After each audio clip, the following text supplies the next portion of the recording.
2008 Dodge Journey. The call in on it is to diagnose an engine noise, suspected rod knock, main bearing failure or something like that. I went ahead and pulled the oil before we started her up, and sure enough, she's got the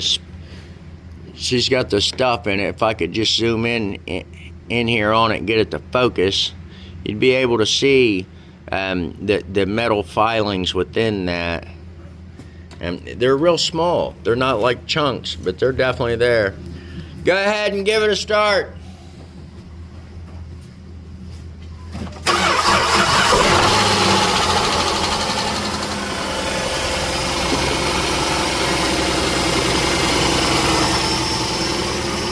Raise the RPMs to about 2,000 to number 2.